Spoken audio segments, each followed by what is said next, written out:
Mwongozo wa kujifunza Biblia, leo ikiwa ni Disemba 28, siku ya Jumapili. Mada ya leo inasema Paulo, mfungwa wa Yesu Kristo.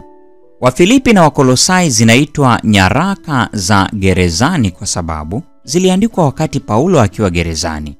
Zingine ni Waefeso na Filemoni. Wafasiri wengi wanadhani kwamba ziliandikwa wakati Paulo alipokuwa Rumi, karibu miaka ya 60 hadi 62 baada ya Kristo. Tazama Matendo ya Mitume 28 aya 16. Soma Waefeso sura ya 3 aya ya kwanza na Filemoni sura ile ya kwanza aya ya kwanza. Ni nini umuhimu wa jinsi Paulo alivyobainisha kifungo chake? Paulo ametoa maisha yake katika kumtumikia Yesu Kristo. Ikiwa utumishi huo unajumuisha kuwa mfungwa, yu tayari. Paulo anajielezea kama mjumbe katika minyororo. Waefeso 6:20. Alikuwa katika safari za kimishonari, akianzisha makanisa na kuwapa mafunzo watendakazi kwa ajili ya Bwana. Huenda angeuliza, kwa nini niko hapa wakati ningeweza kufanya mengi zaidi bila minyororo hii?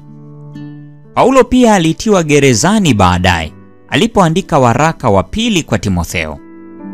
Unatambuliwa kama waraka wa kichungaji. Kwa hiyo angalau vitabu 5 vya Agano Jipya viliandikwa alipokuwa gerezani. Hakuna hata moja ya nyaraka za gerezani ambapo Paulo anataja hasa mahali alipokuwa amefungwa. Hivyo, wengine wamependekeza Efeso au Kaisaria, lakini hakuna ushahidi wa kibiblia kwamba Paulo aliwahi kufungwa Efeso.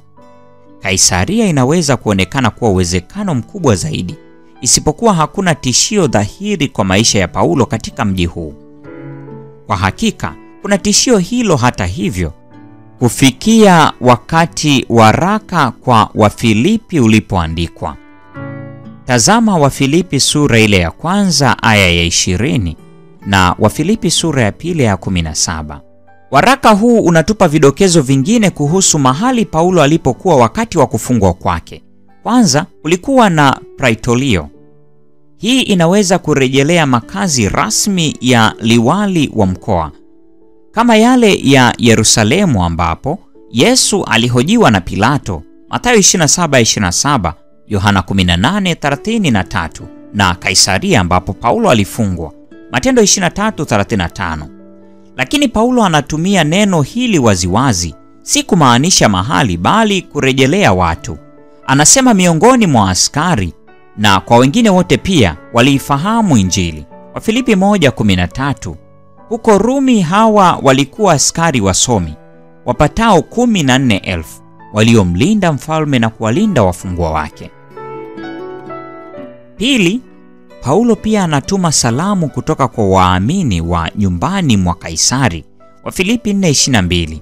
Hili linaonyesha kwamba Paulo alikuwa mfungwa huko Rumi na alikutana na wale waliohudumu katika nyumba ya kifalme.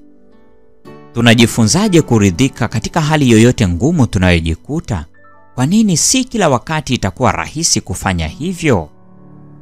Mungu atubariki sote na nikutakie tafakari njema.